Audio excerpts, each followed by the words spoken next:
Hi, and welcome to Long Live the Queen, where we talk about the women who made history. And by we, I mean the royal we, because it's just me. This week, our subject is Joan of Navarre.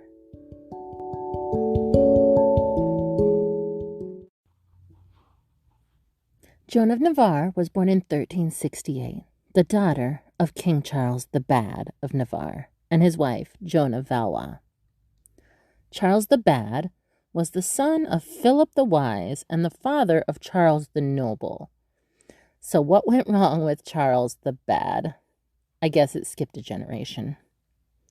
His wife, Joan, didn't get a fun nickname, but she was the daughter of John the Good and sister to Charles the Wise. So we can probably call her Joan the Disappointed. What made Charles so bad? It's complicated. First of all, history is written by the victors, and he wasn't so victorious. But there were reasons for that. Through his mother, he was the great-grandson of Philip the Fair, King of France, who we talked about in episode 1. Through his father, he was the great-grandson of Philip the Bold, King of France. But because France didn't allow women to inherit the throne, his mother was passed over for the throne. No girls allowed.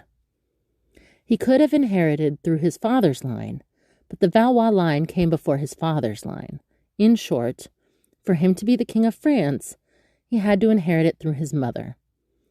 But that was also the same argument that the King of England was making to claim the throne. And that's what started the 100 Years' War. So the Valois were not going to let that slide. And you can't just go decades later, hey, I'm male, give me your country. His line had already been skipped, and his other line wouldn't get another chance until the Valois family faltered with male heirs. But he wanted to be King of France. He was a direct descendant of the Capetian line, and he thought unfairly passed over before his own birth. But if women could pass the throne, King Edward III would have been King of France ages ago. So it wasn't a great argument. He may not have had France, but he was double descended from the throne.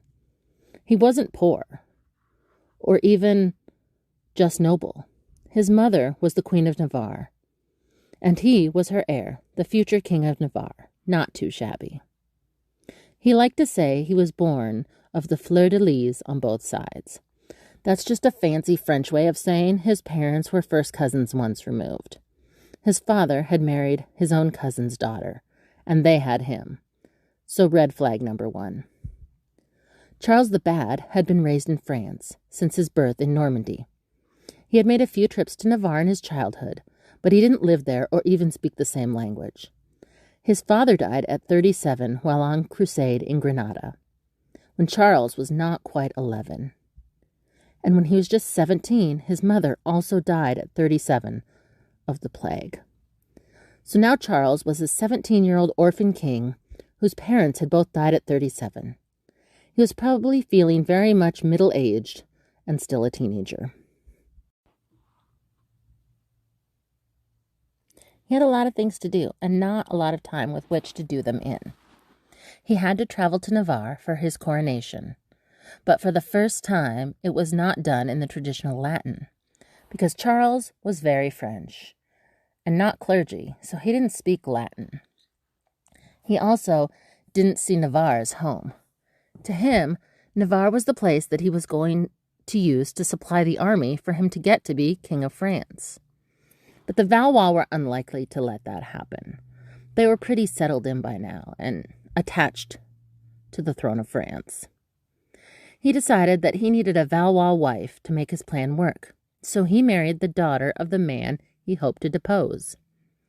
But then Charles got jealous of his father-in-law's constable of France, the highest-ranking French noble other than the king. So Charles had him assassinated and made no secret of his participation in this successful assassination. His father-in-law, the King of France, was so mad and going to attack, but Charles went and asked for the English to help him against the French. So an uneasy peace was reached. Charles was not the favorite son-in-law to the Valois king for obvious reasons. But Charles pivoted and again switched sides back to his father-in-law. More specifically, his father-in-law's son, his brother-in-law, the Dauphin, heir to the French throne. He buddied up to his brother-in-law, also named Charles, who was about 6 years younger than him. He was kind of like a big brother influencing the future king. The current king was not happy about this. He had his son-in-law, Charles, arrested, and some of his friends were executed. He was held imprisoned until, a change of fate, his father-in-law was captured by the English. This created a pretty major power vacuum in France. The king was held captive by the English. France descended into mostly anarchy. Charles was broken out of prison, and his supporters were fighting the supporters of his old friend and brother-in-law, Charles. Charles the Bad was winning. But then there were rumors that his father-in-law was coming to an agreement with the English king. This would derail all of Charles' progress. So what to do? He opened all of the prisons, of course, and declared civil war. They were going to fight this out. And the peasants were angry. These dumb nobles always fighting. So civil war, anarchy, and peasants revolting. For 26-year-old Charles the Bad, things were going to plan-ish. This was kind of what he wanted. This wasn't how he wanted power, but he would take it if this was the only way he would get it. Charles' father-in-law, the English captive, was so furious, and so was the English king, because this is just not the way things are done, that they agreed that Charles was bad, and he needed to be stopped, and they made a deal. The English king would release King John in exchange for a huge ransom and his second son. So John handed over the money and his son Louis and returned to France to try and clean up the mess. So Charles wasn't getting France, but then his second cousin died the following year, so he was like, bro, I can have his land through my grandma. But King John was like, no, bro, we can't trust you. You are bad news. You are Charles the Bad. So he returned to Navarre, who at this point felt pretty neglected by their king. Remember, he's a king of a place he doesn't want to be king of, and not the king of everywhere else he did want. Then his brother-in-law escaped English captivity. King John was so horrified at the dishonorable behavior of his son that he went back into captivity in England. He said, if good faith were banned from earth, she ought to find asylum in the hearts of kings. John then died of a mysterious illness at the home of Edward the Black Prince, Savoy Palace. And his son became King Charles V of France, also known as the Wise.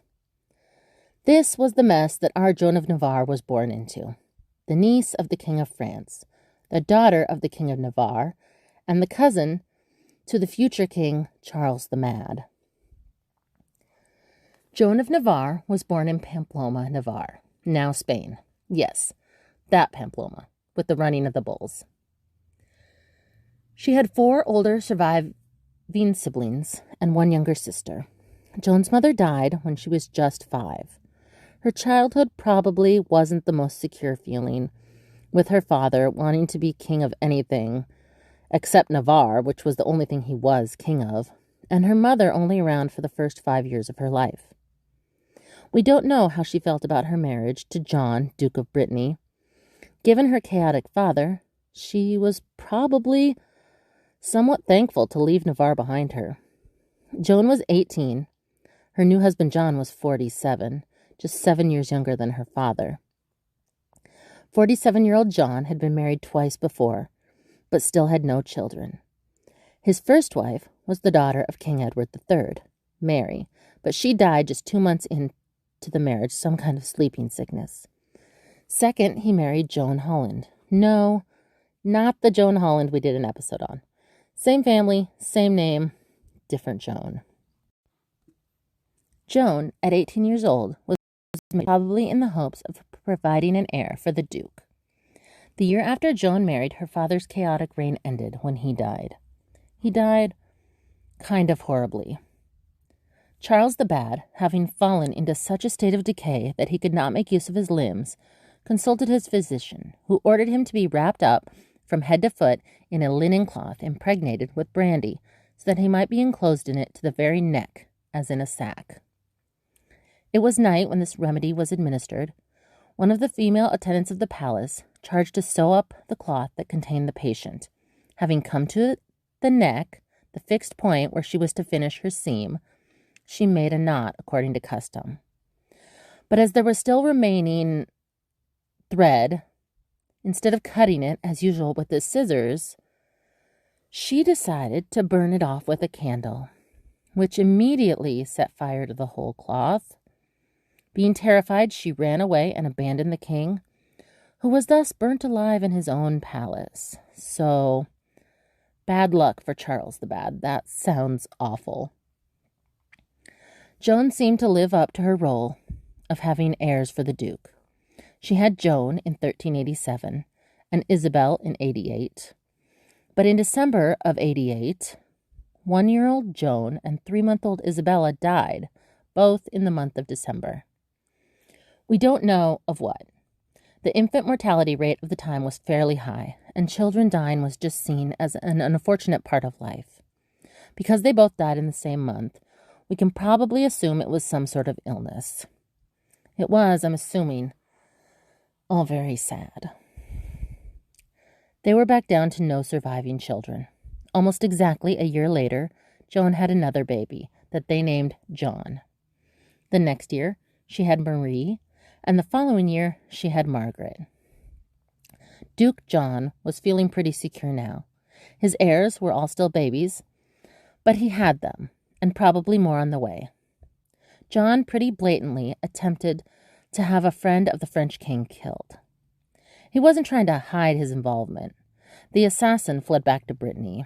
The King of France, Charles VI, raised an army to get revenge against his cousin's husband. Unfortunately, before they made it to Brittany, King Charles had his first bout with madness. So Duke John dodged a metaphorical bullet and maybe some literal swords. Joan and Duke John had 9 babies in 10 years. The first 2 had died, but the remaining 7 survived into adulthood. In 1397, they had their final baby, Blanche, when Joan was 29 and Duke John was 58. They may have had more children, but John died just 2 years later at the age of about 60, making his 10-year-old the new Duke John. He was obviously too young to rule on his own, so his mother was made his regent, running Brittany until he was older. Toward the end of her husband's life, Henry Bolingbroke had come to France, exiled by his cousin, King Richard II. During this time, Henry and Joan had become friendly. They were about the same age. It doesn't seem like it went any further than friendship, but just 2 months after Duke John's death, they were already talking about marriage, so it may have crossed their minds.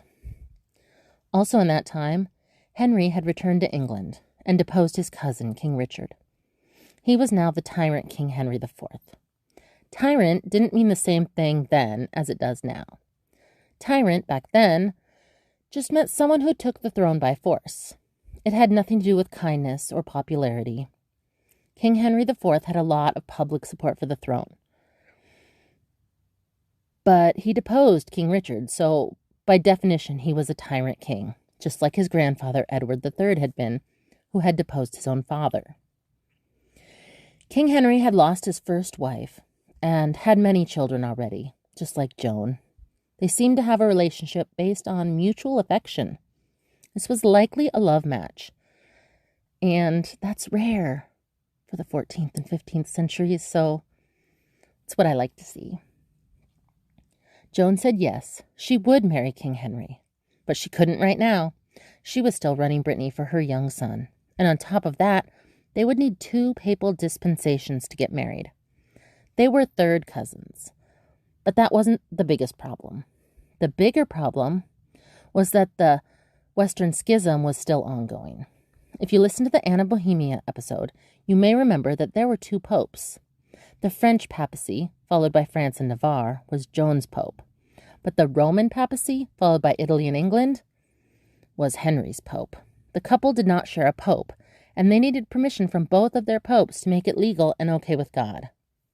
It took 2 years, but they did eventually receive their papal dispensations. The next step for Joan was to figure out what to do about her 13-year-old son, still too young to rule himself. She had a plan, though. Her uncle, the Duke of Burgundy, the same Duke of Burgundy that was marrying off child brides and kind of invented Pinot Noir. I mean, he didn't, but he's a big fan of Pinot Noir. He made it a law.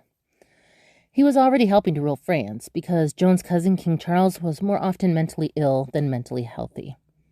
So she began negotiations with him to also help her son until he was just a little older. It wasn't just her older son she needed to take care of. Since he was too young to have children, his brothers were his heir presumptives. And they had to stay in Brittany as well. So Joan made preparations for her uncle to care for her son's upbringing and education until their brother was old enough to take over. Joan left her sons, now 14, 10, 9, and 8, in Brittany with her uncle, and took her 2 youngest unmarried daughters with her to England, ages 11 and 6. In 1403, Joan of Navarre married for the second time to King Henry IV. That same year, Joan was pregnant with twins, but they didn't survive. Queen Joan was described as beautiful, gracious, and majestic, but also greedy and stingy. I don't know, maybe it depended on who you asked. And she was also accused of accepting bribes. Joan was also given a large royal stipend.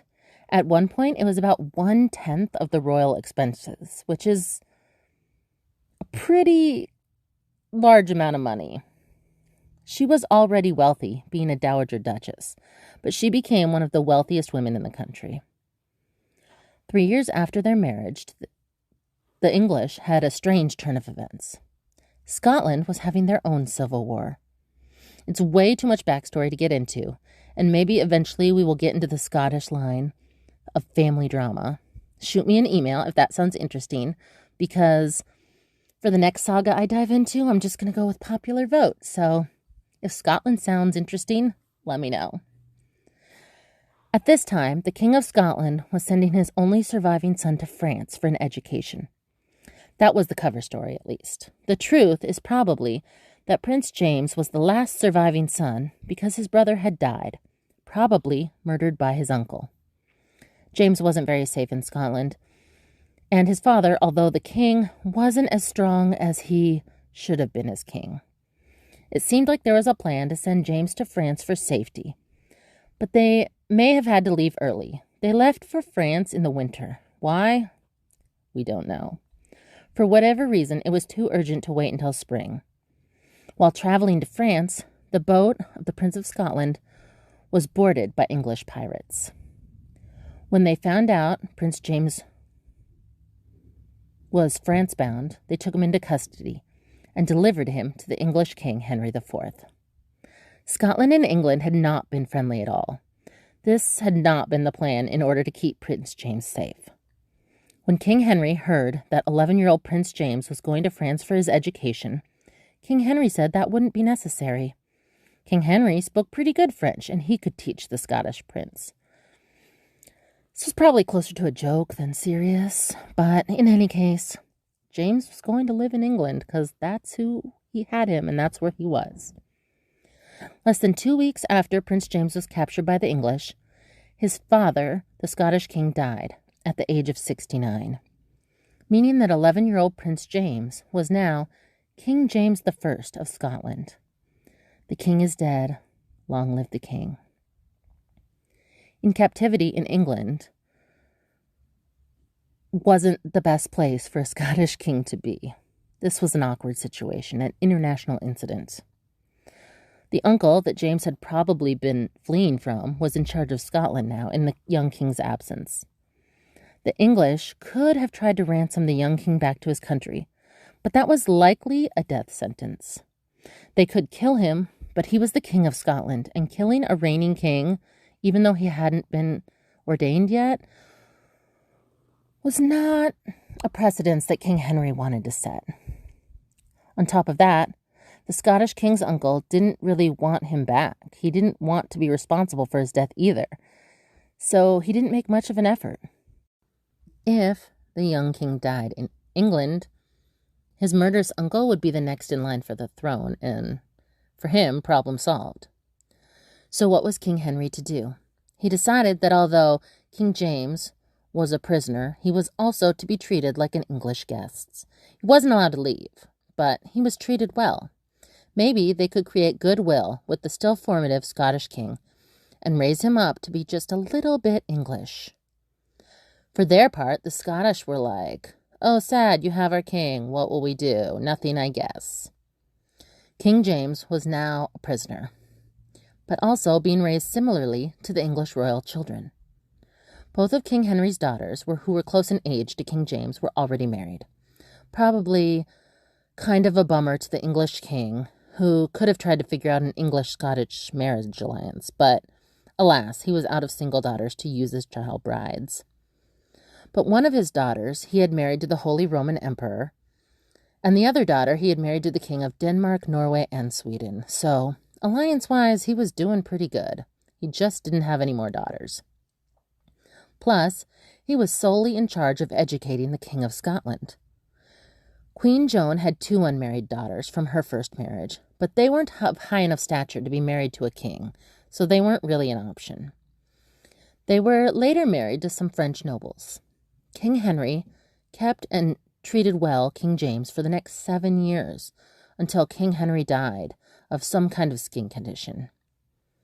At the time, it was called leprosy, but as I mentioned before, it probably wasn't leprosy. It wasn't what we call leprosy today, at least. It was probably being used as a catch-all for a severe skin condition. And now his son Prince Henry was King Henry V. The king is dead. Long live the king. King Henry V got to ruling.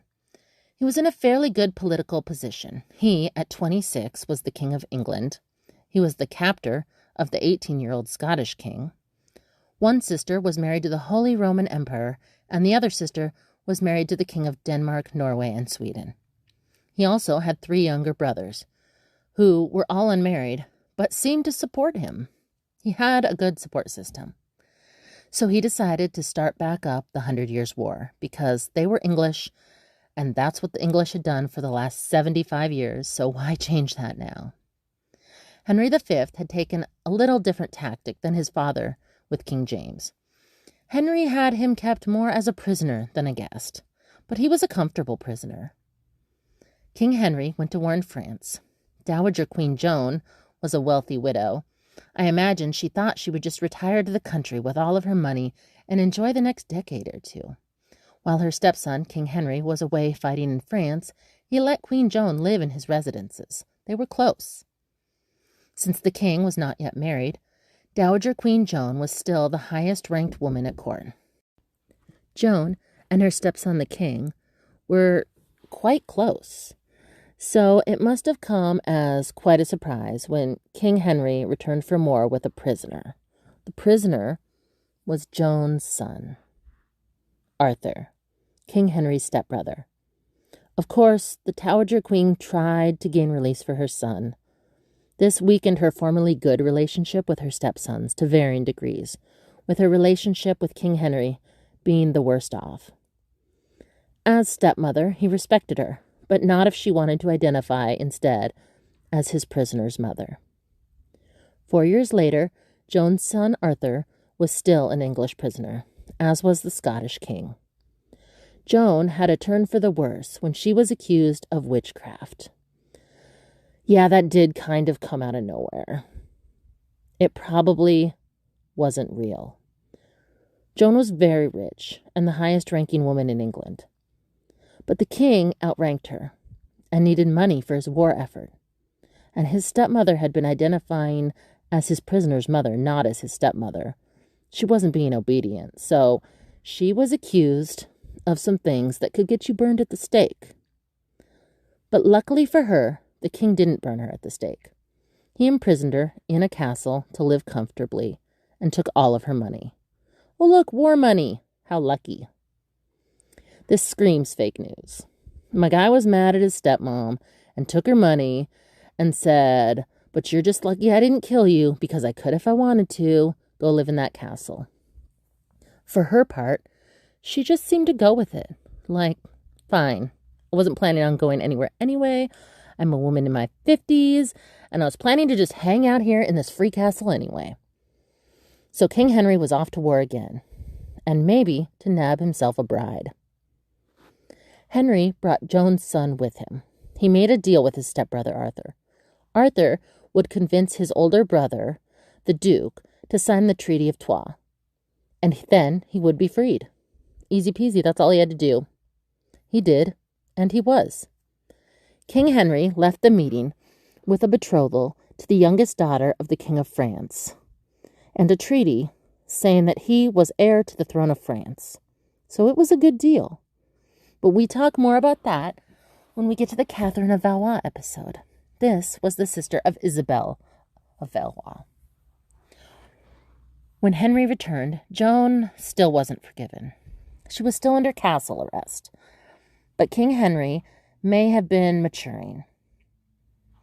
At his wedding, he had his prisoner, King James, as a guest. King James sat next to the new Queen Catherine at the wedding feast. King Henry had learned a lot from the Treaty of Troyes, and he decided to bring King James with him to war next. When the Scottish showed up to help the French, King Henry and King James ordered them to stop fighting and surrender because they were the kings. When the Scottish refused, Henry claimed he could execute any Scottish prisoner for treason because they had ignored James's orders. Those Scottish troops were helping France under the orders of King James' uncle, who was still ruling the country. But he was also 80 and living in the 15th century, so he died later that year. James had been in England to stay safe from his uncle, but now his uncle had died. He could go back and be king in Scotland. England and Scotland made a deal. England would release King James. Scotland would pay a £40,000 ransom, minus £1,000 because King James had fallen in love and was bringing back with him an English wife, and her £1,000 dowry. That's the minus £1,000. His new wife was King Henry V's cousin, the new Queen of Scotland. King Henry seemed to have decided that it was easier to reign with allies than with enemies. He was like, let's be friends. No? Okay, sorry, I'll have to kill you then, guy. But if they could be friends, that was easier. Because of this, he didn't need Joan's money anymore. He had his own. So she was released, and her money was returned to her, like, sorry, no hard feelings, here's your money back. Sorry about that whole witchcraft thing. So, tell me the charges weren't real without telling me the charges weren't real. Henry died while away in war in France just 6 weeks later. The king is dead. Long live the king. The new king was the infant, King Henry VI. He was a baby. He was only 7 months old. Joan lived another 15 years comfortably. She got along fairly well with her other stepsons, John and Humphrey, and they went to the jobs of ruling England for their infant nephew. They had bigger fish to fry. There was a new dowager queen. She was young and beautiful and a bigger priority. Joan of Navarre died in 1437 at the age of about 69. And that is where we will leave it for this week. What did you think of Joan? I'm not sure, but I think she's kind of cool. She just kind of floated through life, and she never really let much shake her. She was a young widow who had to be regent for her young son, and then queen, then castle arrest, dowager queen. She was accused of witchcraft and was so chill about it, she survived and was later released. She was pretty rad.